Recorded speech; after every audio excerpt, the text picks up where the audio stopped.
ህዝቡ ካንቺ በቀጥታ መስማት ይፈልጋል ሶሻል ሚዲያ ላይ የተለያዩ ባንቺ ዙሪያ ላይ የተጻፉ ነገሮች የተዘገቡ ነገሮች አሉ አንቺም ደግሞ ዛሬ በዚህ ላይቭ ላይ ተገኝተሻል ለዚህ ህዝብ ምንድነው ማለት የምትፈልጊው ነገር አለ ወይ ጥያቄያችን ላይ ከመግባታችን በፊት ምን መሰለህ በመጀመሪያ አመሰግናለሁ ትንሽ ከሶሻል ሚዲያ አርቄ ነበር ብዙም ላይቭ ላይ ድሮም እንደምታውቀው አልገኝም አልመጣም አልወድም ብዙም ላይቭ መግባት ላይቭ ላይ ማውራት ምናምን ትንሽ ደስ አይለኝም አልወድም ብዙ በዛ ላይቭ ላይ ገብቶ ከስንት አንዴ ወይ የሆነ ነገር ካለ ምናምን ከሰዎች ጋር የተወሰነ ደቂቃ ልወያይ እችላለሁ እንጂ እንዲህ በቋሚነት ምናምን ላይቭ ላይ ገብቼም አላውቅም ብዙም አይመቸኝም ምንድነው ብዙ ትኩረቴን ስራ ላይ አድርጌ ነበር የሚሄድባቸው የምሰራባቸው ቦታዎች ከኔትወርክ ውጪ ነበሩ ስለዚህ ሶሻል ሚዲያ ላይ ብዙ አልነበርኩም እንደምታውቀው በዛ መሃል ደግሞ እስር ቤት ገባው ከተፈታውኝም በኋላ ተመልሼ ወደ ሶሻል ሚዲያ አልመጣሁም ምክንያቱም አሞኝም ስለነበረ ትኩረቴን በቃ ጤንነቴ ላይ ቤተሰቤ ላይ ልጆቼ ላይ አድርጌ ብዙም እንደዚህ አይነት ነገር ላይ አልነበርኩም ማለት ነው ስለዚህ እኔ የምፈልገው ነገር ምንድነው ያለውን እውነታ ያለውን ነገር ሰው በግልጽ መነጋገር አለበት ሁሉንም ነገር መታወቅ አለበት ያ ነው ለዛ ማለት ሰው ትክክለኛውን ነገር ራሱ ያጣራ እኔ አሁን ቢጣራም ባይጣራም ህዝቡ ቢያቅም ባያውቅም ማለት ነው እውነቴን እኔና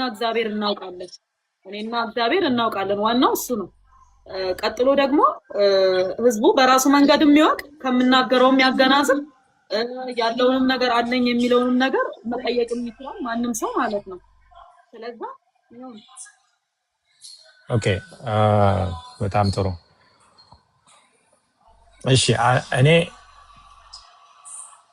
ካለው ከሶሻል ሚዲያው ላይ ተነስቼ ጋዜጠኛ አይደለሁም ወይ ደግሞ የህግ አካል አይደለሁም ወይ ደግሞ እዚህ ላይ ምንም የሚሰጥ ፍርድ የለም የሚወሰንም ውሳኔ የለም ነገር ግን እንደ ማንኛውም ማህበራዊ ሚዲያ ተጠቃሚ እንደ ሀገሪቱ ዜጋ ሶሻል ሚዲያ ላይ ካየነው ተነስተን ጥያቄዎች ጠይቅሻለሁ በዛ ጥያቄ መሰረት አንቺ ደግሞ ማብራሪያ ትሰጪበታለሽ ግን ከጥያቄዎቼ ስነሳ ከየት ነው የምነሳው ሶሻል ሚዲያ ላይ ያየነው ነገር አለ ከዚህ በፊት ታስረሽ እንደነበረ በቁጥጥር ስር ውላለች የሚል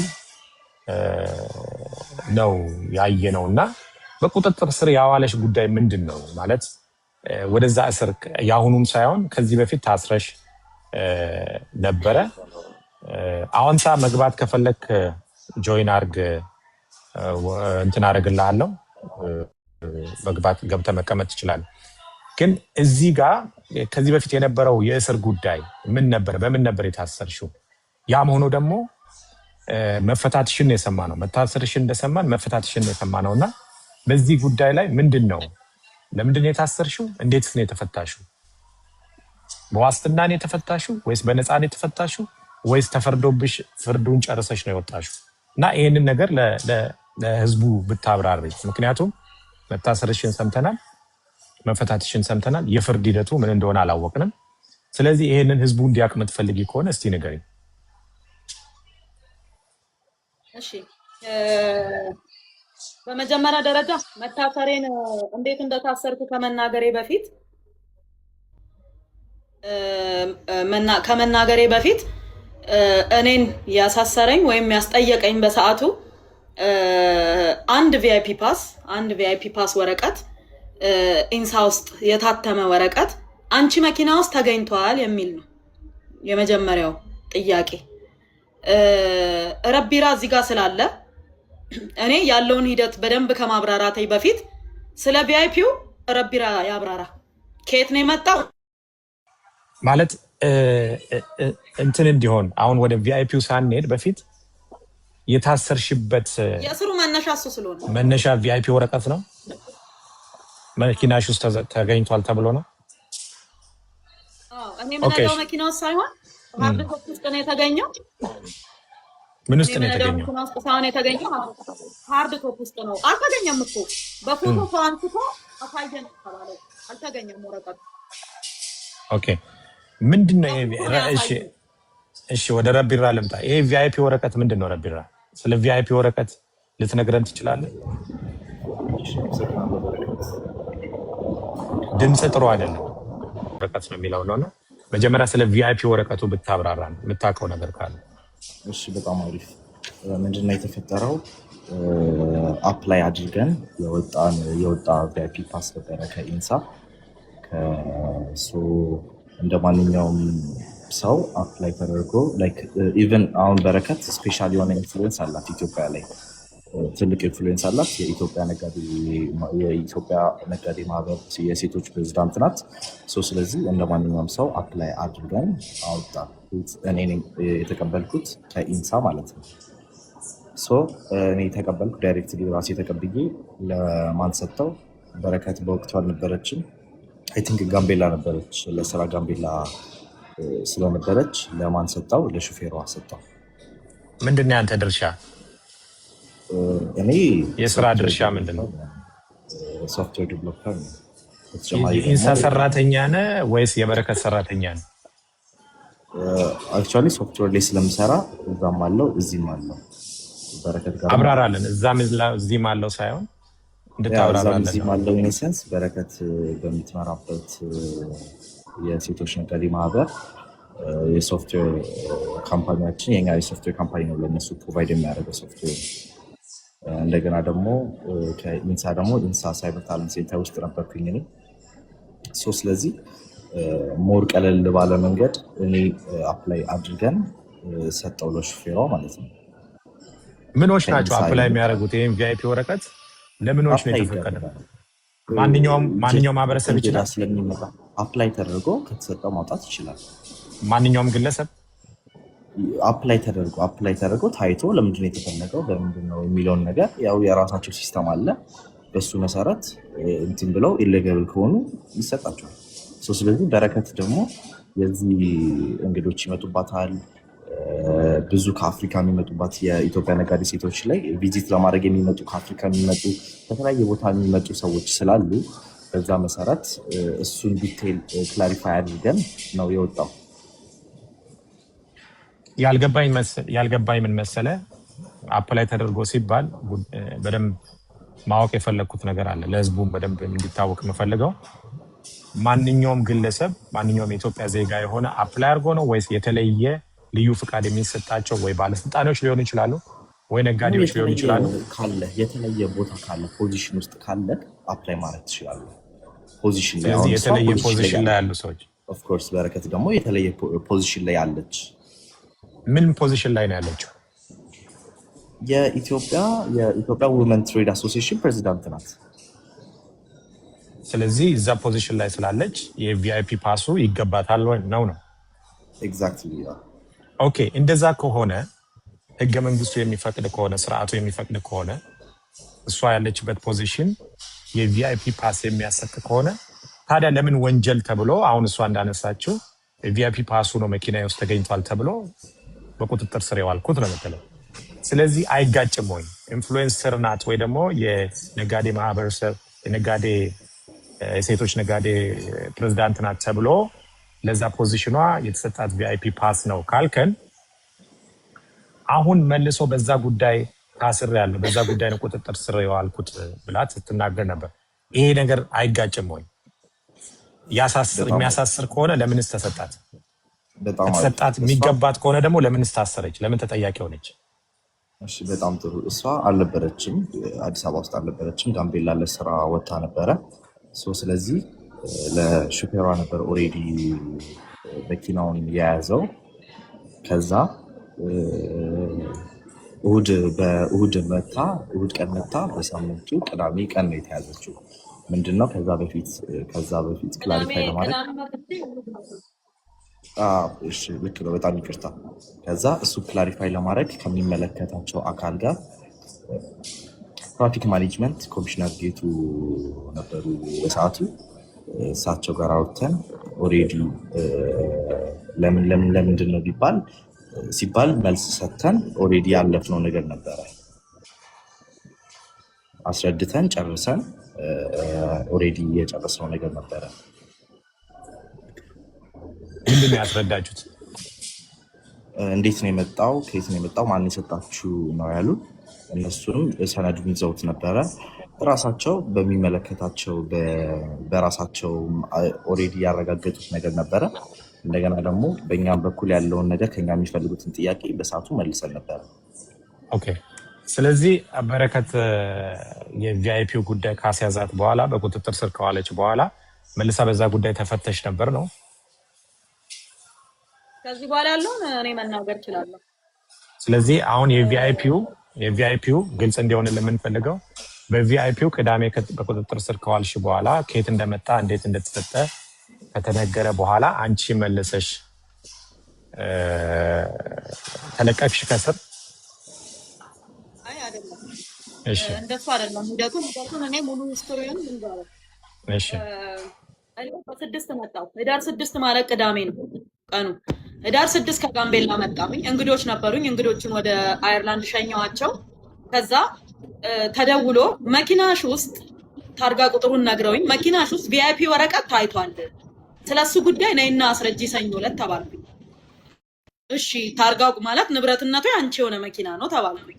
እሺ አልኩና ሰኞ ዕለት ማለት ህዳር 8 ነው ቀኑ። ራሱ ረቢራም አብሮኝ አለ፣ ሹፌሬም አለ፣ ማናጀር ምናምን ተሰባስበን ሄድን። በግምት ሰዓቱ ከ10 ሰዓት ተኩል አካባቢ ይሆናል። ቀጥታ የት ነው ሄድነው? ትራፊክ ጽሕፈት ቤት ነው ሄድነው። ትራፊክ ኃላፊ ጋር ሄድን። ከዛ የሉም ተባለ። የእንትን ክፍል የመረጃ ክፍል ሄደን ስንጠይቃቸው አሁን የሉም፣ ነገ ጠዋት ኑ ተባለ። ነገ ጠዋት ማለት በ9 ህዳር 9 ማክሰኞ ቀን ማለት ነው።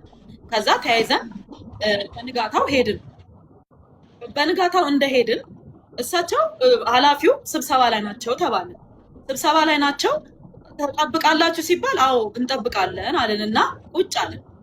ቢያንስ እዛ ስንደርስ 3 ሰዓት አካባቢ ይሆናል። እስከ 5 ሰዓት የሚሆን ቁጭ አለን ቦታው ላይ ማለት ነው። ሪሰፕሽን ቁጭ አለን ጠበቅናቸው። ስብሰባው ሲበተን ገብቼ እኔ አናገርኳቸው። ወረቀቱ ከየት ነው የመጣው አሉኝ። ያመጣው ረቢራ የሚባል እኛ ጋር ሶፍትዌር የሚሰራ ልጅ ነው። የኢንሳም ሰልጣኝ ነው። ተማሪዎች አሉ አይደል? ኢንሳ ውስጥ ተማሪዎችን ያሰለጥናል ኢንሳ። ከነሱ መሀል ረቢራ አንዱ ነው እና የነሱ ሰልጣኝ ነው። አፕላይ አድርጌ ከዛ ነው ያመጣሁት ይላል። እኔ ገና ከጋምቤላ መምጣቴ ስለሆነ ሁሉንም ሙሉን ታሪክ አላውቀውም፣ ግን አምጥቶ አፕላይ አድርጎ ለሹፌር ሰጥቷል። ያ መኪና እንግዳ የሚቀበል መኪና ስለሆነ ሰጥቷል አልኳቸው። ከዛ ኮሚሽነር ጌቱ ጋር ልደውል አሉና ኮሚሽነር ጌቱ ጋር ደወሉ፣ ተነጋገሩ። በቃ ችግር የለውም ይሄ ወረቀቱንም ይዘሽው ሂጂ፣ እኔ ግን ኢንሳን መጠየቅ ፈልጋለሁ ማወቅ ፈልጋለሁ ስላቸው መጠየቅ ትችላለች፣ ችግር የለውም ይዘሽ ሂጂ፣ መኪናውን ይሄድ አንፈልገውም አሉና ለቀቁት ማለት ነው። እሺ አልኩኝ። ተነስቼ ኢንሳ ሄድኩኝና ደወልኩላቸው። በነገራችን ላይ ኢንሳ አትክልትና ፍራፍሬ ሳቀርብላቸው ስለነበረ ክሊራንስ አለኝ ማለት መኪኖቼ በጠቅላላ ዲክለር ተደርገዋል። ኢንሳ ግቢ ያለምንም ችግር እንዲገቡ እንዲወጡ ማለት ነው ዲክለር ተደርገዋል። አትክልትም እየሄዱ ስለሚያራግፉ ማለት ነው። እና ኢንሳ ደወልኩኝና አንዴ ልገባ ነው ወይ ወረቀቱን ታዩልኛላችሁ ወይ ብዬ ደወልኩኝ። ከዛ ቆይ እየመጣው ስለሆነ መጣው አለኝ የደወልኩለት ሰው ማለት ነው። መጣ። ይሄ ወረቀት ከናንተ ጋር ነው እንዴ የወጣው? ከናንተ ዲፓርትመንት ነው የወጣው ተብሏል። እስቲ ስለዚህ ጉዳይ ንገረኝ ስለው ካላጣራው በስተቀር እኛ ጋር ታውቂያለሽ ከ4000 በላይ ሰራተኛ ያለበት መስሪያ ቤት ነው፣ በእርግጠኛ መሆን ስለማልችል ላጣራ፣ ግን በፎቶ ልሰደው አለና ፎቶ አንስቶ ይዞት ገባ። እኔም ወደ ቤት ሄድኩኝ። ከዛ ህዳር 9 እንደዛ ሆነ። ህዳር 10 ህዳር 11 ደወልኩለት፣ ሐሙስ ማለት ነው። ምን የተባለ ነገር አለ አዲስ ነገር አለ እንዴ ስለው እኔ እንጃ ቆይ አልታወቀም አለኝ። ቅዳሜ ደወልኩለት፣ እንዴ ይሄ ነገር ከባድ ነገር ነው እንዴ ምን አለ ከዝርዝር ውስጥ አይተን ብትነግረኝ ስለው በእርግጠኝነት ሰኞ ነግርሻለሁ አለኝ። ስለ ወረቀቱ ማለት ነው። አንድ ወረቀት ነች፣ አንድ ነች። ከዛ ነግርሻለሁ አለኝ። እሺ አልኩት፣ ማወቅ ስለፈለኩኝ እርግጠኛውን ነገር ማለት ነው። ከዛ እኔና እሱ ለሰኞ ተቀጣጥረን እኔ ህዳር 14 እሁድ ቀን በቁጥጥር ስር ዋልኩ ማለት ነው። ምንድነው እንዴት ነው የመጡት? ጠዋት ነው፣ ወደ 4 ሰዓት አካባቢ ነው። ህፃን ልጄን እያጠብኳት ነው።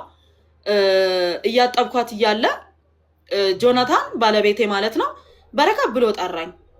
ከዛ ከሻወር ቤት ውሃውን ዘግቼ ስወጣ መኝታ ቤት ውስጥ አንድ 6 የሚሆኑ ሰዎች አሉ። 4ቱ የፌደራል ፖሊስ ልብስ የለበሱ ናቸው፣ 2ቱ ሲቪል ናቸው፣ ማስክ አድርገዋል። ከዛ ዙሪያውን ከበውታል። ከዛ እንዴ አልኩኝ፣ ደነገጥኩ በጣም። ምንድነው አልኳቸው። አይ ለጥያቄ ፈልገንሽ ነው አሉኝ። ምን አንዴ ተጠይቀሽ ትመለሻሽ? ወዲያው ነው በቃ ተጠየቅሽ መጣ ሲል ባለቤቴ ምን ጠየቀ? ኮርት ኦርደር ጠየቀ። የፍርድ ቤት ማዘዣ አላችሁ ወይ ሲላቸው በአጋጣሚ አልያዙም፣ የፍርድ ቤት ማዘዣ አልነበራቸውም። ከዛ እሺ አልኩኝ። ባለቤቴ አብሬ ሄዳለሁ እኔም አለ። በሌላ መኪና ነው መምጣት የምትችለው አሉት። እሺ አለ።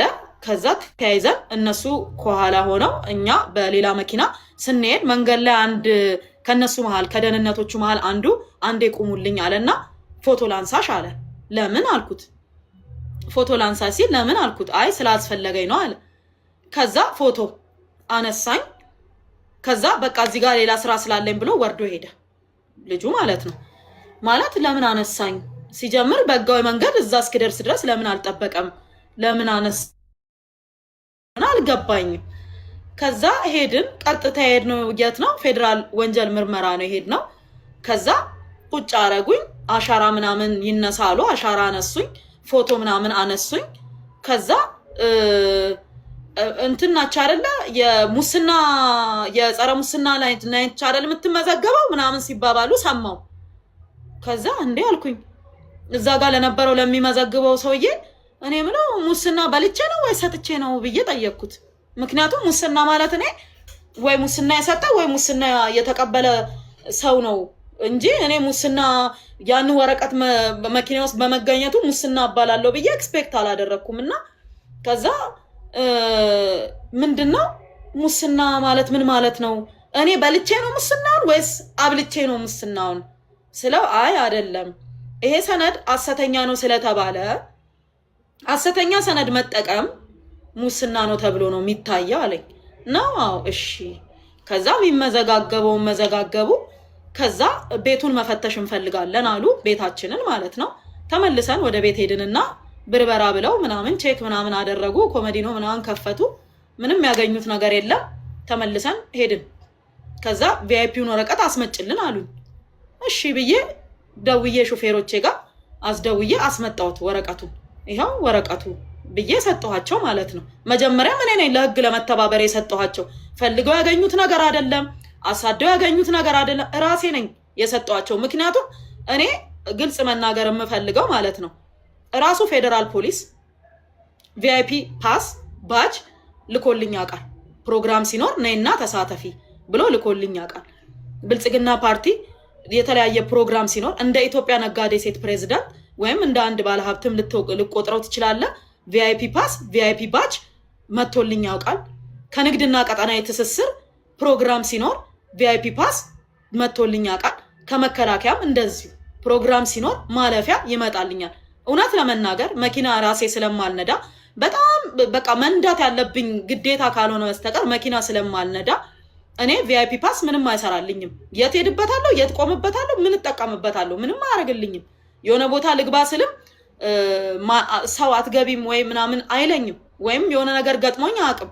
አንድም ቀን የተሰጠኝን በህጋዊ መንገድ የተሰጠኝን ቪአይፒ ፓስ እንኳን ማለት ነው ተጠቅሜው አላውቅም እኔ እስከማውቀው ድረስ ማለት ነው። ከዛ ምንም አላልኩም። እኔ በቃ ጠይቀውኝ ምናምን ወደ ቤቴ የምመለስ ነው የመሰለኝ እንጂ እዛ ምቆይም አልመሰለኝም ጨርሶ ማለት ነው። ከዛ አደርኩኝ። ሰኞ መጣ። ከዛ ልብሴን ምናምን እንዲመጣልኝ ተደረገ። የሚለበስ ምናምን ነገሮች እንዲመጣልኝ ተደረገ። ከዛ በኋላ በቃ ሰኞ ለከሰዓት ፍርድ ቤት ልደታ ፍርድ ቤት ይዘውኝ ሄዱ። በጣም ብዙ ሰው ስለነበረ ወረፋ ሳይደርሰኝ ቀረ። ከዛ እንደገና ማክሰኞ ጠዋት ይዘውኝ ሄዱ። ድጋሚ ጊዜ ቀጠሮ ማለት ነው። ያው ለምርመራ ጊዜ ቀጠሮ ተጠይቆ ነው ፍርድ ቤት ቀርበ ነው የምትጠየቀው። እና ይዘውኝ ቀረቡ። በህዳር 16 ጠዋት ላይ 4 ሰዓት ላይ ፍርድ ቤት ቀረብኩኝ። ከዛ ኢንስፔክተሩ በሰዓቱ የቀረቡት ኢንስፔክተር ይሄንን ቪአይፒ ፓስ ተጠቅመው የተለያየ ማይገባበት ገብተው ማይኬድበት ሄደው እንደዚህ አይነት ነገር አድርገው ጥፋት መፈጸሙን ወይም የተፈጸመ አደጋ ወንጀል ምንም ካለ ለማጣራት 14 ቀን ይሰጠኝ ብሎ ጠየቀ።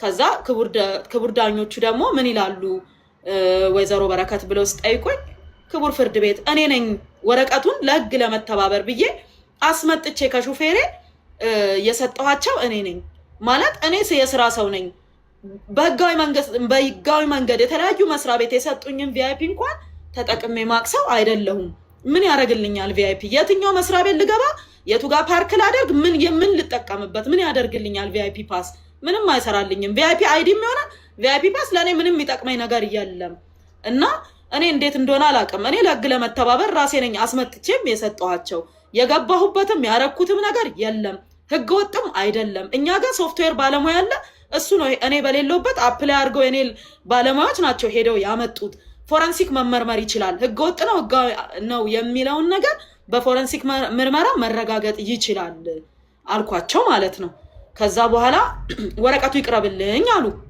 ክቡር ፍርድ ቤቱ ወረቀቱ ይቅረብልን አሉ ቪአይፒዋ ማለት ነው በሰዓቱ አልያዙትም ነበር መርማሪው እሺ ለከሰዓት አሉና ለከሰዓት ቀጠሩ አልደረሰለትም ወረቀቱ ለምርመራ ሄዷል ሊበል ሳሙኤል ብቻ ሄዷል አለና ለህዳር 17 ሐሙስ ቀን ጠዋት 4 ሰዓት የመጨረሻ ቀጠሮ ይዘው ይቅረቡ ተባለ እሺ ከዛ በኋላ በተለያየ ነገርም ተጠረጥራታለሁ በሳይበር ጥቃትም ተጠረጥራታለሁ በግብር ስወራም ተጠረጥራታለሁ አሉ ከዛ ክቡር ፍርድ ቤቱ መጠርጠር መብትክ ነው ፍርድ ቤት በመረጃ አይደለም የሚሰራው በማስረጃ ነው የሚሰራው መረጃ እናንተ ለመጠርጠር በቂ ሊሆን ይችላል አንድ ሰው ለመጠርጠር ጥቆማ ሊመጣበት ይችላል ፍርድ ቤት ግን በጥቆማ አይደለም የሚሰራው ሰነድ እያየ ነው ሰው ላይ ምንም ነገር የሚያደርገው ሰነድ እያየ ነው ስለዚህ በረከት በእንዲህ አይነት አንተ በምትለው ነገር የተጠረጠረች ከሆነ በቂ ማስረጃ አቅርብልን የታለ ሰነድ ወረቀት አቅርብ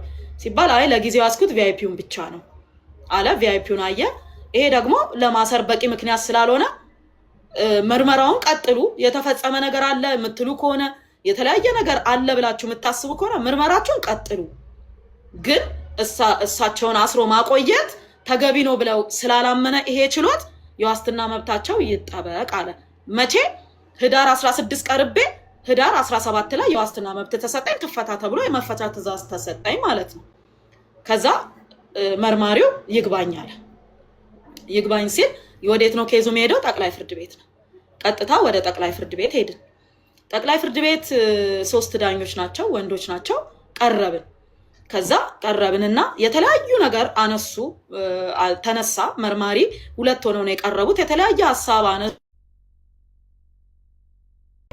ዳኞቹ እዚህ የመጣችሁት በቪአይፒ ወረቀት ዋስትና ለምን ተሰጣቸው በቂ ምርመራ ሳናደርግባቸው በማለት ቅሬታ ይዛችሁ ነው የቀረባችሁ ስለዚህ ስለሱ ብቻ አውሩ ተባሉ ከዛ አወሩ ሌላም እኛ በመኒ ላንደሪም ይኖራል ብለን እናስባለን እንትን የተለያየ ይሄ ምንድነው የሚባለው ሐዋላ የሚባለው ነገር እሱንም እናስባለን የተለያየ ነገሮችን እናስባለን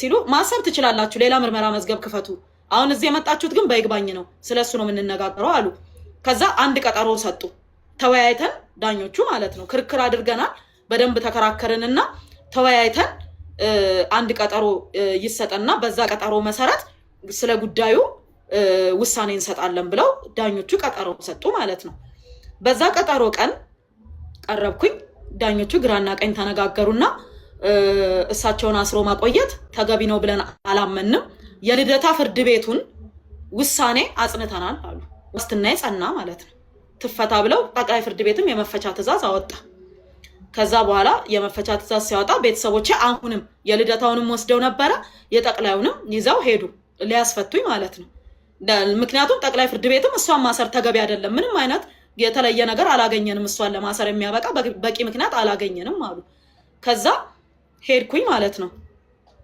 2 ቀን ዝም አሉ ወረቀቱን ተቀብለው መፈቻውን ዝም አሉ ሳይፈቱኝ ቀሩ ቤተሰቦቼ ለምንድን ነው ማትፈታው ለምንድን ነው ማትለቀቀው ለው ያው ደጋግሞ ይጠይቃሉ እየገቡ ማለት ነው ከዛ ሲገቡ ሲጠይቁ እንፈታታለን ትፈታለች አሉ 2 ቀን ካደርኩኝ በኋላ ጠሩኝና በረከት ተፈተሻል አሉ ከዛ ተፈተሻል አሉ ያ ማለት መቼ ነው ህዳር 22 ነው ተፈተሻል በቃ ተባልኩኝ። ህዳር 22 ማለት ነው። ኦኬ ብዬ እቃዬን ምናምን አዘጋጅቼ ልወጣ ስል አይ እንደገና በሌላ ኬዝ ስለምንፈልግሽ እዚሁ ግቢ በቁጥጥር ስር ውለሻል አሉ። እዛው ግቢ ከግቢው ሳልወጣ በቁጥጥር ስር አልኩ ማለት ነው። ከዛ ምን አርጌ ነው ምንድነው ምን ኬዝ ገጥሞኝ ነው ምን ተፈጥሮ ነው አልኩኝ። ከዛ ምን ተፈጥሮ ነው ለምንድን ነው ስል አይ በህገ ወጥ የሰው ዝውውር ጠርጥረንሻል አሉ። እንደገና አሻራ ስጪ አሉ። አሻራ ስጪ አሻራ መስጠት አለብሽ ተባልኩ። እሺ አልኩ። አሻራ ሰጠው። እንደገና እንደ አዲስ ፎቶ ተነሳው። እንደ አዲስ ልዩ ነው የሚባለው መሰለኝ የህገ ወጥ የሰው ዝውውር ወይም ሂማን ትራፊኪንግ የሚመለከተው የዛ ዲፓርትመንት ነው። ልዩ የሚባል ዲፓርትመንት ነው። እዛ ተመዘገብኩኝ። እንደ አዲስ እቃዬን ቁጭ አድርጌ እንደ አዲስ እስረኛ ገባው ማለት ነው። በቃ ከግቢው ግን ሳልወጣ ነው እዛው በቁጥጥር ስር ያልኩት። ከዛ ኢንስፔክተሯ አጠገቤ ስለነበረች እኔን የተረከበች ማለት ነው። የጠየኳት ጥያቄ ምንድነው? ማንን ከየት ወዴት አዘዋውሬ ነው? በእኔ ስም ማን ከሀገር ወጥቶ ነው? ምን አርጌ ነው? ምን አርግ ማለት ማንን ነው ያዘዋወርኩት? ማንን ነው? እኔ ማንንም ሰው ከሀገር አስወጥቼ አላውቅም። ምንም አይነት ነገር አርጌ አላውቅም። ህገወጥ የሰው ዝውውር ሰርቼም አላውቅም። ሰራተኛ እንኳን ስንፈልግ ስራና ክህሎት ሚኒስቴር አመልክተን በህጋዊ መንገድ ነው የምንወስደው እንጂ ምንም አይነት የህገወጥ ነገር ዝውውር ሰው መውሰድ ምናምን አርጌ አላውቅም። እና ስለዚህ ጉዳይ አስረጅኝ አልኳት። እዛው ፍርድ ቤት ተሳሚዋለሽ አለችኝ። ነው አዎ እሺ። ከዛ በንጋታው ከሰዓት ፍርድ ቤት ቀረብን። የት? አራዳ። ሌላ በፊቱ ልደታ ነበር፣ ቀጥሎ አራዳ ቀረብን። አራዳ ሲቀርብ በጣም አሞኛል። በነገራችን ላይ ዛኔ በጣም እያመመኝ ነበረ። በጣም ማለት ነው በቃ መቆምም አቅቶኛል። ቀጥታ ማንበብ ጀመረች መርማሪዋ ማለት ነው። ንብረትነቱ የወይዘሮ በረከት ወርቁ አደራ የሆነ እና ታርጋ ቁጥሩን ጠቅሳ ይሄ መኪና በ2016 ዓመተ ምህረት መስከረም ወር ላይ 8 ኤርትራዊና 3 ኢትዮጵያዊ ጭኖ ኦሮሚያ ክልል ሲንቀሳቀስ ነበረ። ስለዛ የህገ ወጥ የሰው ዝውውር ተፈጽሟል ብለን እናምናለን። ለመመርመሪያ 14 ቀን ይሰጠን ብሎ አነበቡ። እንዴ አልኩኝ። ማለት ኢትዮጵያን ቱር ኦፕሬሽን የኔ ነው። ቱር ሰራለሁ። የመናዊም ይሁን ናይጄሪያም ይሁን ከየትም ይምጣ ፈረንጅም አበሻም ቢሆን ሲመጣ እኛ ጋር እስከ ከፈለ ድረስ እጎበኛለሁ እስካለ ድረስ የፈለገበት ክልል ከጫፍ እስከ ጫፍ ድረስ ሰላማዊ ይሁን እንጂ ያ ቦታ እነሱ የሚሄዱበት ቦታ ሰላማዊ እስከሆነ ድረስ ማለት ነው። ቀጥታ መኪናዎቻችንን መከራየት ይችላል ማንም ሰው። እኔ በዛ ሰዓት በ2016 መስከረም ወር ኢትዮጵያ ውስጥ የለሁም። ከዛ እሺ ለመመርመር ለማጣራት ነገሮችን ቼክ ለማድረግ 10 ቀን ይሰጣቸው ብሎ ዳኛው 10 ቀን ሰጣቸው። ከዛ ያንን 10 ቀን ተሰጣቸውና ለምርመራ ወደዛ ወደ ማረፊያ ተመለስኩ ማለት ነው። 10 ቀኑ ከሞላ በኋላ ተመልሼ ቀረብኩኝ። የመጨረሻ ተብሎ ሌላ ዳኛ ጋር ቀረብኩ። የበፊቱ ዳኛ ቀርተው ሌላ ዳኛ ጋር ቀረብኩኝ። እሳቸው ጋር ሲቀርብ ደግሞ 7 ቀን ሰጣቸው። 7 ቀን 1 ሳምንት ማለት ነው አለቀ። ከዛ ለመመርመሪያ መዝገቡን ለመመርመር የመጨረሻ 3 ቀን ይሰጣት ተባለ። ይሰጣቸው ተባለ። እሺ አልኩኝ። 3 ቀኗ ተሰጣቸውና በዛ ቀን ስንቀርብ እንደገና ሌላ ዳኛ ጋር ይዘውኝ ሄዱ። 5ኛ ዳኛ ማለት ነው። ሌላ ዳኛ ጋር ቀረብኩኝ። ሁሌም ሲሄድ የተለያየ ዳኛ ጋር አንድ ዳኛ ጋር ቀርቤ አላውቅም። ከዛ ሲሄድ ወረቀቱንም አልገለጡም ዳኛው፣ ሰነዱንም ቼክ አላረጉም፣ ፊቴንም አላዩም ቀና ብለው። ጉዳዩ ትንሹ ስብስብ ስለሆነ 14 ቀን ይሰጣቸው አሉና 14 ቀን ተሰጣቸው ማለት ነው። ተቃወምኩኝ። ክቡር ፍርድ ቤት ይሄ ስህተት ነው። ምክንያቱም እንደምታውቀው ጊዜ ቀጠሮ በባህሪው ቀኑ እየቀነሰ ይሄዳል እንጂ እየጨመረ አይሄድም። አንድ ሰው 10 ቀን ተሰጥቶት 14 ቀን ሊሰጠው አይችልም። 10 ቀን ከተሰጠው 8 7 እያለ እየቀነሰ ይሄዳል እንጂ እየጨመረ አይሄድም። 3 ቀን ለመጨረሻ ጊዜ ተብሎ ተሰጥቶኝ እንዴት ነው 14 ቀን ድጋሚ የሚሰጥብኝ? አግባብነት የለውም። ይግባኝ እላለሁ አልኩኝ። ከዛ በኋላ ይግባኝ አልኩኝ። እዛው አራዳ ከፍተኛ ሆኖ 5ኛ ፎቅ ላይ ቀረብን ማለት ነው። ከዛ ቀረብ ማለት ይግባኝ አልኩኝ። የተከበረው ፍርድ ቤት የተሰጣት ጊዜ በቂ ነው 48 ቀን ታስሬያለሁ። ይግባኝ በይግባኝ 48 ቀን ታስሬያለሁ። ያለ አግባብ ነው የታሰርኩት። ምንም አይነት ህገወጥ የሰው ዝውውር እኔ አልተሳተፍኩም። ምንም ነገር የለም። መኪናሽ በ2016 መስከረም ወር 8 ኤርትራዊ ጭኗል። ህገወጥ የሰው ዝውውር ነው እንዴት ይባላል? ማለት ሰዎቹ ከሀገር አልወጡም።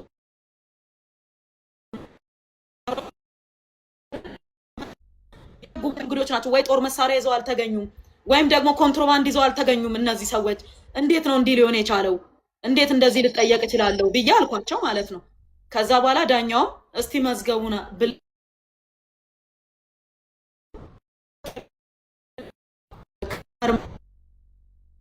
ላይ የግል ተዘዋወረ የሚባልም ሰው የለም፣ የሰው ስምም የለም ጨርሶ። አንዴ ያዝ እያደረገ ስለሆነ ምንም አይነት ሰው የሰው ያዝ እያደረገን ስለሆነ አንዴ ኮፒ ሊንክ አድርጉልን። ያዝ እያደረገ ነው፣ ያዝ እያደረገ ነው። በረከትን እየያዛ ስለሆነ ከየት ሆነሽ ነው የገባኝ? ኢትዮጵያ ነው ያለሽው? አቤቴ ነኝ ያለው። ቤቴስ የት ሀገር? ኢትዮጵያ ነው ወይስ? ኦኬ፣ ያው አየርላንድም ቤት ስላለሽ ብዬ ነው።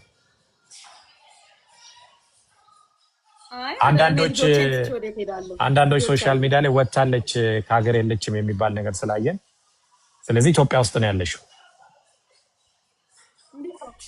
ኢትዮጵያ ውስጥ ነው። ልጆቼን ትቼ ወዴት እሄዳለሁ? ተማሪ ናቸው፣ እየተማሩ ነው።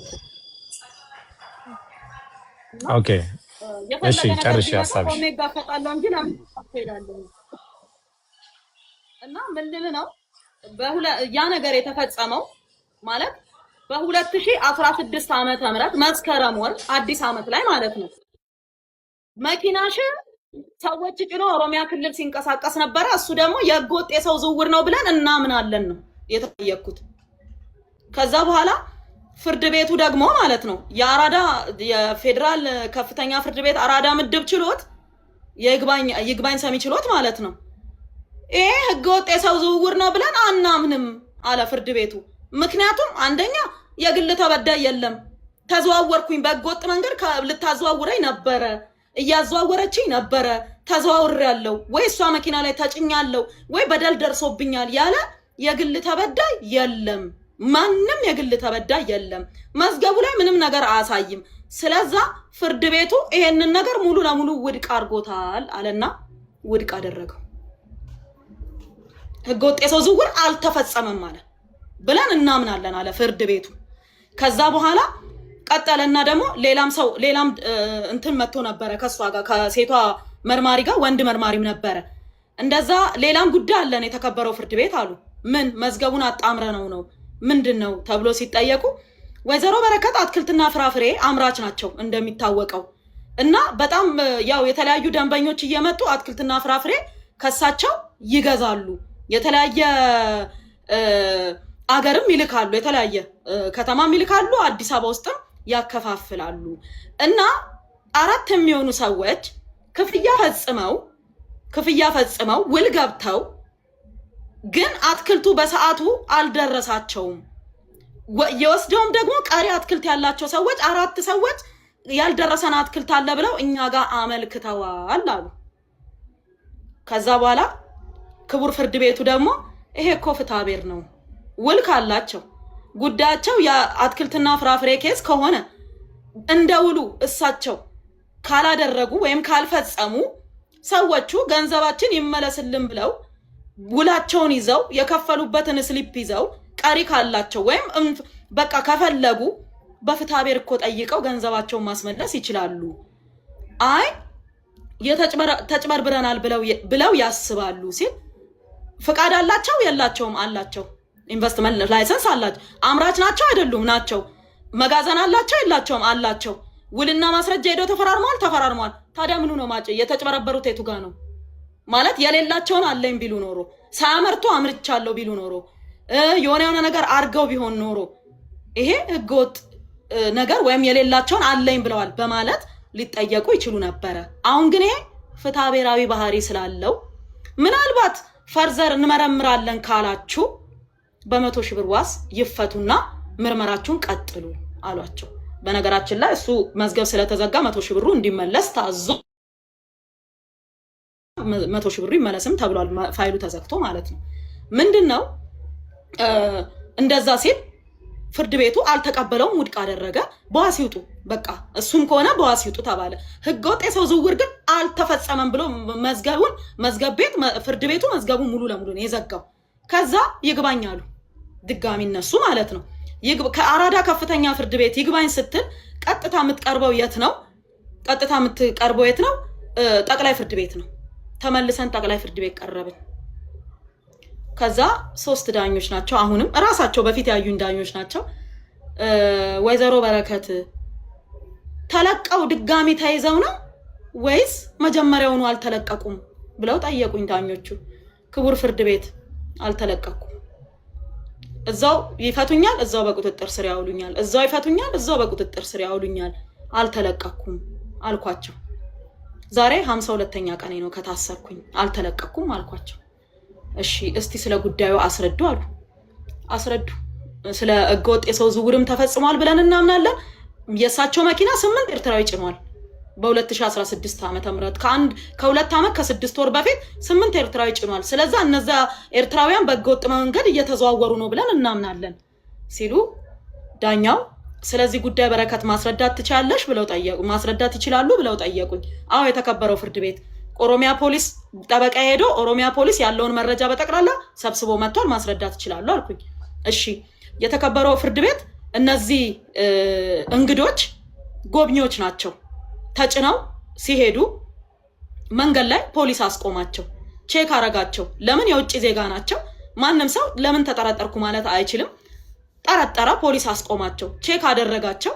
ኬዛቸውን ሲያይ ጎብኚ እንደሆኑ ምንም አይነት ችግር እንደሌለባቸው ከኮንትሮባንድ ጋር ከጦር መሳሪያ ጋር ግንኙነት እንደሌላቸው ስላወቀ በአንቀጽ 28 ፈቷቸዋል። አንቀጽ 28 ማለት በመታወቂያስ ማለት ነው። ሹፌሬን ደግሞ በአንቀጽ 42 ፈቶታል። ያ ማለት አልተከሰሰም ማለት ነው፣ ተለቋል። የኔ ደግሞ መኪናው የኔ ስለሆነ ቼክ ተደርጎ አገር ውስጥ እንዳልነበርኩ ተረጋግጦ ንብረትነቱ መመለስ አለበት ተብሎ መኪናው ወደ ድርጅቱ ተመልሶልናል ከኦሮሚያ ፖሊስ። ይሄንን ነው የማውቀው የተከበረው ፍርድ ቤት። አሁን ትናንትና ጠዋት እንደተፈጸመ አድርገው እንደ አዲስ መጥተው እንደዚህ ለምን እንዳሉ አልገባኝም። ምን እንደፈለጉ ራሱ አልገባኝም። መኪናዬ እኮ ነገ ጠዋት ናይጄሪያ ጭኖ ሊያዝ ይችላል። ያ ማለት ሰዎቹ በህገወጥ መንገድ እየተንቀሳቀሱ ነው ወይ? ነገ መጥቶ የመናዊም ሊጭን ይችላል። ምክንያቱም ቱር ነው ድርጅቱ። ቱር ድርጅት እስከሆነ ድረስ የተለያዩ ነገሮችን እስከሰራ ድረስ ይሄንን ነገር የግድ ስራው ነው፣ መጫን አለበት። ይጭናል፣ ወደፊትም ይጭናል አልኳቸው። ከዛ ዳኞቹን የክቡር ፍርድ ቤቱ መርማሪዎቹን እስቲ ስለዚህ ጉዳይ ለምንድን ነው ከ2 ዓመት ከ6 ወር በኋላ መኪና 8 ኤርትራዊ ሲያስጎበኝ ነበር ኦሮሚያ ላይ እና ህገወጦች ናቸው ለምን ሊል ቻለ? እንዴት ነው እስቲ ንገሩን አለ። ጸጥ አሉ። እሺ ስለ አትክልትና ፍራፍሬ ማውርታቸዋል፣ እስቲ ስለሱም ማስረዱን። ያ አትክልትና ፍራፍሬ ከፍለው የተወሰነ ቀሪ ብር ኖሯቸው ያልተከፈላቸው ሰዎች አሉ። ወይ አትክልቱ አልተሰጣቸውም ወይ ብሩ አልተሰጣቸውም እና እነሱ ሰዎች ደግሞ ተጭበርብረናል ብያሉ ነው። ክቡር ፍርድ ቤት ማንም ሰው ተጭበርብረ ያለው በረከት ብሎ የከሰሰኝ ሰው የለም። ማንም ሰው አልከሰሰኝም አልኩኝ። ማንም ሰው እኔ ሲጀምርም እኛ ጋር ከፍሎ ጊዜው ሲደርስ ይሰጠዋል። እኔ ከሌለኝ ከሌላ ገበሬ ይሰጠዋል። አይ በቃ አልፈልግም ካለ ገንዘቡ ይመለስለታል እንጂ የተጣላሁት የተጋጨሁት ችግር ያለብኝ አንድም ሰው የለም። በረከት እንዲያርጋኛለች ብሎ የከሰሰኝም አንድም ሰው የለም። የተከበረው ፍርድ ቤት መዝገቡ ላይ ማየት ይችላሉ አልኩኝ።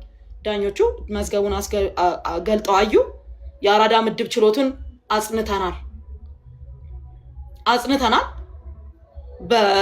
ይፈቱ አሉ። በቃ ከዚህ በላይ ማሰር እሳቸውን ተገቢ ነው ብለን አናምንም። በቂ ታስረዋል።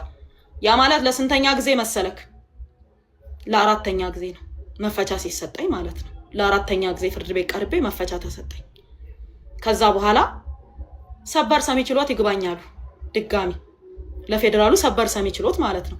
በጊዜ ቀጠሮ ይመስለኛል እኔ ብቻ ነኝ ሰበር ሰሚ ችሎት የቀረብኩት ብዬ ነው ማምነው። ሰበር ሰሚ ችሎት ሄድን፣ ተቀጠረ። ከ3 ቀን በኋላ ሰበር ሰሚ ችሎት ሄድን። መርማሪው አስረዱ፣ እንዲህ ያለው ነገር ይሄ ነው ብለው አስረዱ። እኔ ምንም ሳላወራ ማለት ነው ምንም ሳልናገር እድሉም የማውራትም ሳይሰጠኝ እራሱ የተከበረው ፍርድ ቤት ይሄ ነገር እኛ ጋር ለመቅረብና ለማስረዳት በቂ አይደለም፣ አያስቀርብም።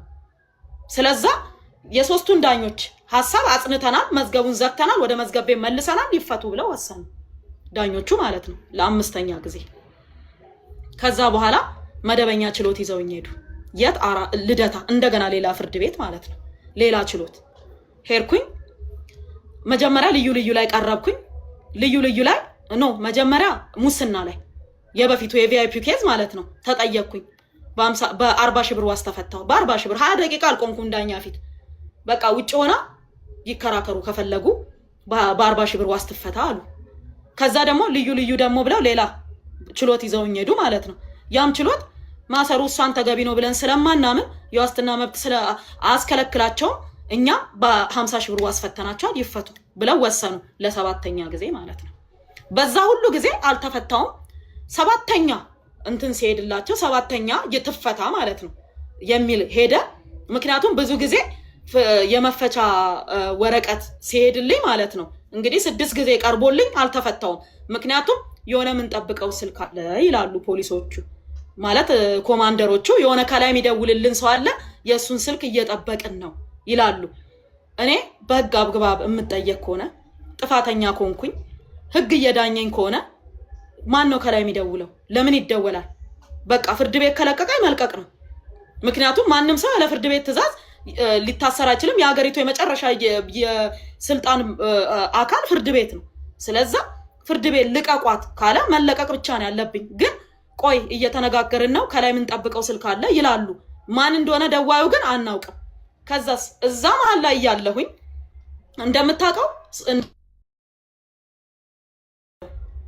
የፈለጉትን ይጽፋሉ፣ የፈለጉትን ይፖስታሉ። ሲም ካርዴ ስልክ ውስጥ አለ። ቴሌግራም ዳውንሎድ አድርገው አወረዱ እዛው እያለ ማለት ነው። ቴሌግራም አወረዱ እዛው። ከዛ ቴሌግራሜ ላይ ውጭ ሀገር ላሉ ጓደኞቼ፣ አውስትራሊያ ላሉ ጓደኞቼ እንደውም ዘፋኝ ይሄ የቦረና ዘፋኝ ታስታው ጸጉሩን የሚያጎፍረው ልጅ እንደው አደም ነው ስሙ ማለት አደም የሚባል ልጅ እሱ ራሱ 15 ሺህ ብር ተበልቷል። የሚገርምት ሜሴጅ እየላኩ እባካችሁን ተፈትቻለሁ እርዱኝ፣ እባካችሁን ተፈትቻለሁ እርዱኝ እያሉ ወደ ተለያየ ሰው ሜሴጅ ይልካሉ፣ ወደ ተለያየ ሰው ማለት ነው። ከዛ በኋላ ሰው ደግሞ በረከት ተፈታለች እንኳን ደስ አላችሁ እያለ ወደ ቤተሰብ ይልካል። ከዛስ እባካችሁን ገንዘብ አስገቡልኝ ተቸግሬያለሁ፣ ገና መፈታቴ ነው የሚል ሜሴጅ ለሁሉም ሰው በቴሌግራም ይደርሳል። ቢኒያም የሚባል የሐዋሳ ልጅ አብሮ አደጌ ነው። $1800 ከአሜሪካን ሀገር ክሬዲት ካርዱን ሰጥቶ ተወስዶበታል። ከአውስትራሊያ ሌላ ጓደኛዬ ወደ $450 ተወስዶበታል። እኔ እኮ እስር ቤት ነኝ ያለሁት። ስልኩ ያለው ፖሊስ እጅ ነው።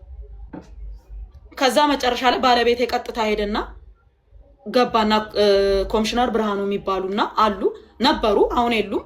እሳቸው ጋር ገብቶ ስልኳ ቴሌግራም የላትም እኮ እሷ ቴሌግራም አትጠቀምም እና እባካችሁን ወደ ተለያየ ሰው እየተላከ ነው፣ አካውንቱን ቼክ አስደርገናል እና እላዩ ላይ ምን ይላል? ሳጅን ሲሳይ ይላል ባለ አካውንቱ። ሳጅን ሲሳይ የሚባል ሰው ገንዘብ አስገቡልኝ እያለ እየወሰደ ነው። እባካችሁን ይሄን ነገር አጥፉ ወይም ደግሞ የሆነ ነገር አድርጉ ብሎ ሄደው አመለከተ። የባንክ አካውንቱ ነው ሳጅን ሲሳይ የሚለው የባንክ አካውንቱ ነው። አዎ እዛ ቴሌግራም ላይ ገንዘቡን የሚቀበለው ሰው ሳጅን ሲሳይ ይላል። ገንዘቡን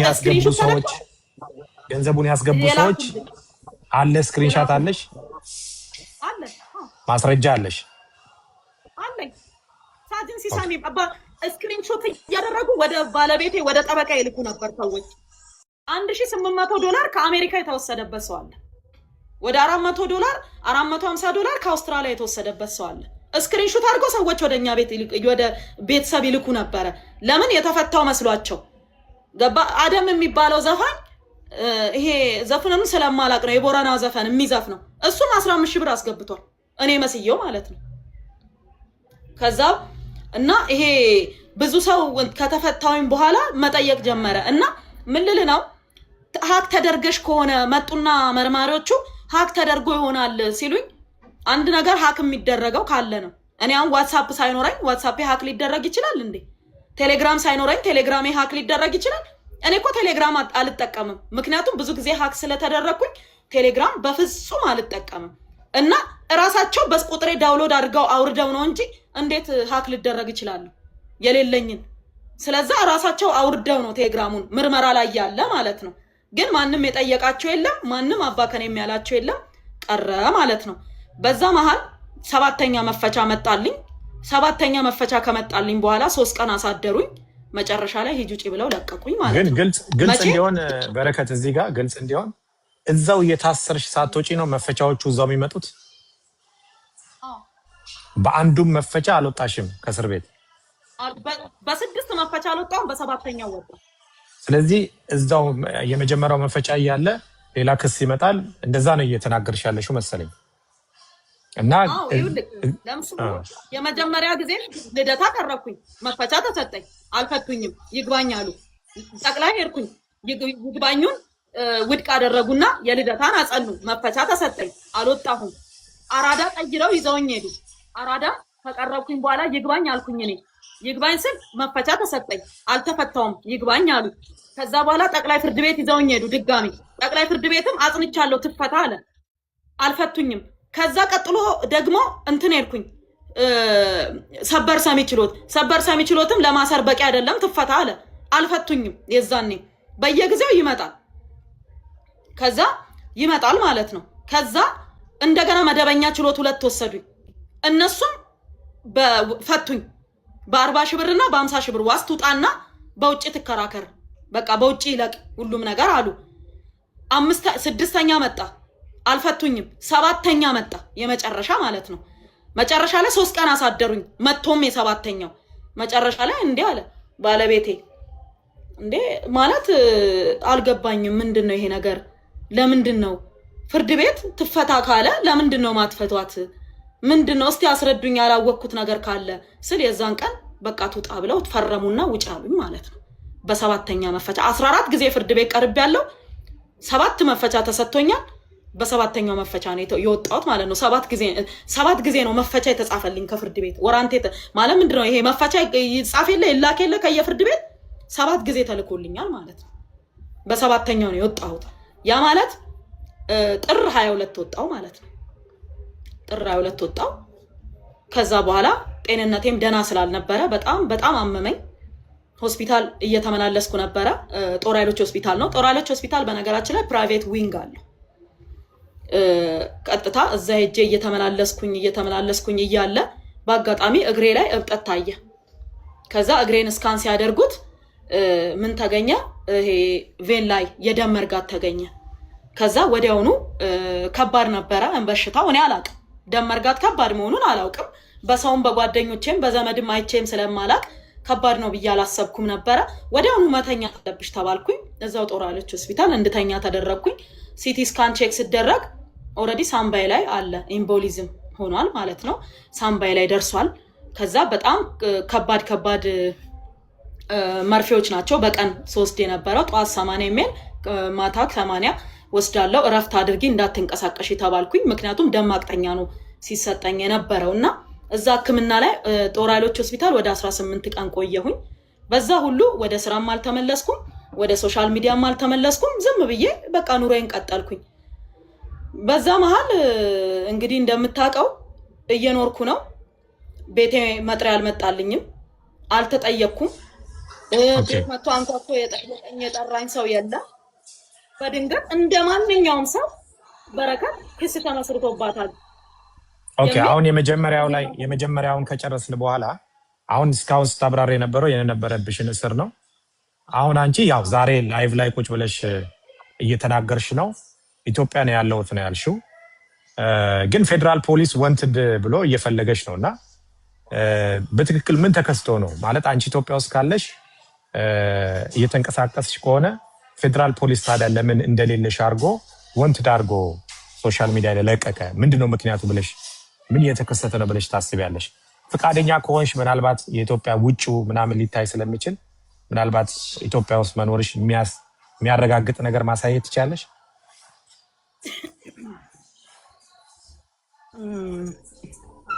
መስኮት ነው እንግዲህ። ኦኬ፣ ችግር የለም። መኝታ ቤት ውስጥ ያለሽ ይመስላል። ኦኬ፣ እንግዲህ ቪዲዮውን እንዴት እንደማዞረው አላውቅም። እንደዚህ ብቻ ይታያል። ኦኬ ኢትዮጵያ ነው አይደል? ኢትዮጵያ ነው ማለት አውሮፓ ያለው አልመስልማ። ከዚህ በላይ ላሳይህ አልችልም። ኦኬ ችግር የለውም። አይ በቃ በጣም ጥሩ። ምክንያቱም ፌደራል ፖሊስ አገር ውስጥ እንደሌለሽ አንዳንዶችም ሰዎች ሶሻል ሚዲያ ላይ እንደሰማ ነው አገር ውስጥ የለችም የሚል ነገር ስለሆነ ታዲያ ለምንድን ነው ወንትድ ብሎ አንደኛው የፈለገሽ? ምንድን ነው የተፈጠረው? በእውነት አላውቅም። ማለት አሁን ራሱ ሰው ሲያይ ዛሬ ራሱ ካፌ ሄጄ ነበረ። ሰዎች ሲያዩ እውነት ለመናገር አሁን የምናወራው ስለ ነዳጅ ነው። ወደሱ እመጣለሁ። ወደሱ መጣው ምንድነው ያው አንድ ላይ ታሪኩ አንድ ስለሆነ ማለት ነው።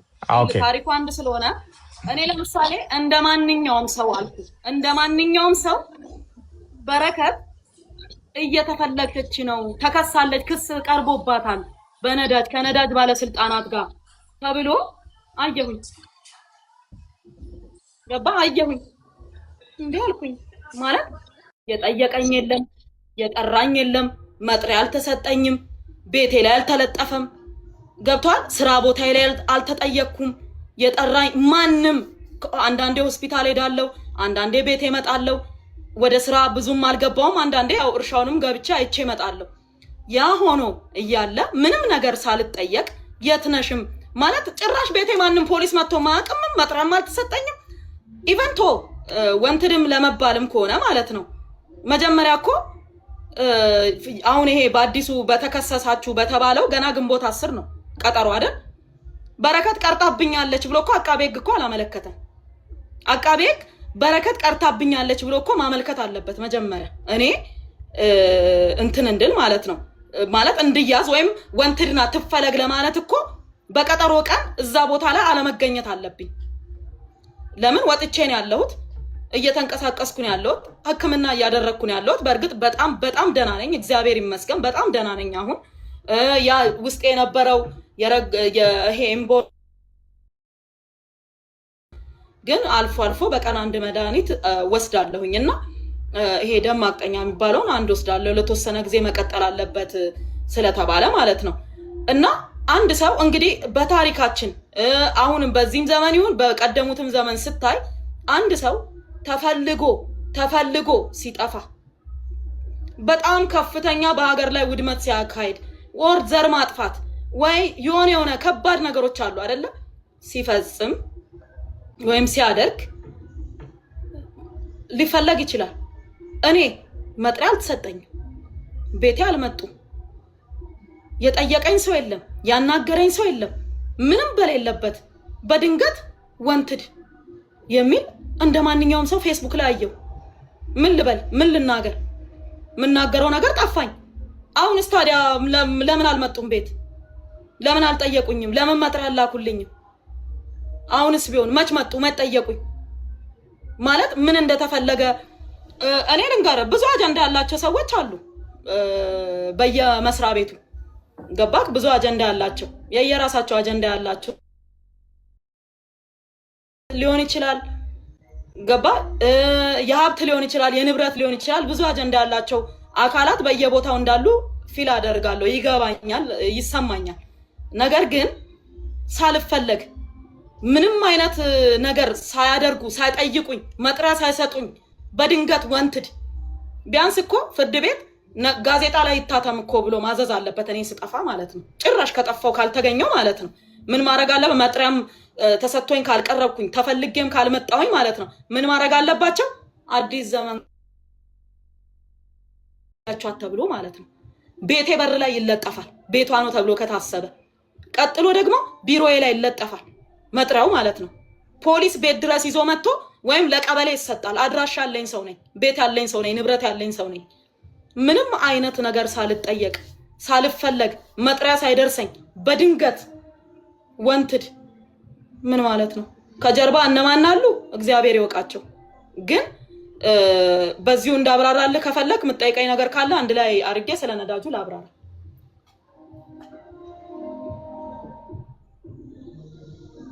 ድምጽህ አይሰማኝም።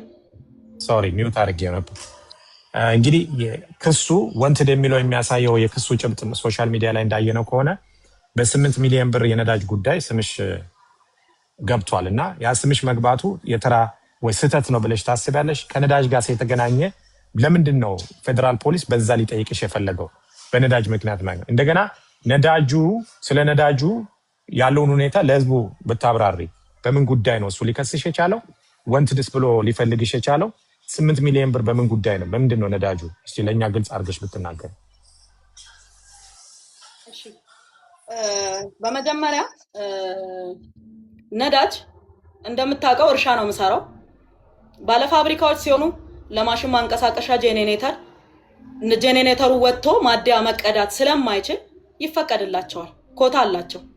እርሻ ሲሆን ደግሞ ትልልቅ ማሽኖች እንጠቀማለን። ዶዘር እንጠቀማለን፣ ኤክስካቫተር እንጠቀማለን፣ ሎደር እንጠቀማለን፣ ትራክተር አለ፣ ወተር ፓምፕ አለ፣ ጄኔሬተር አለ። የምንጠቀመው አብዛኛውን እኔ የምሰራው ሪሞት ኤሪያ ነው፣ ከከተማ የወጣ ነው።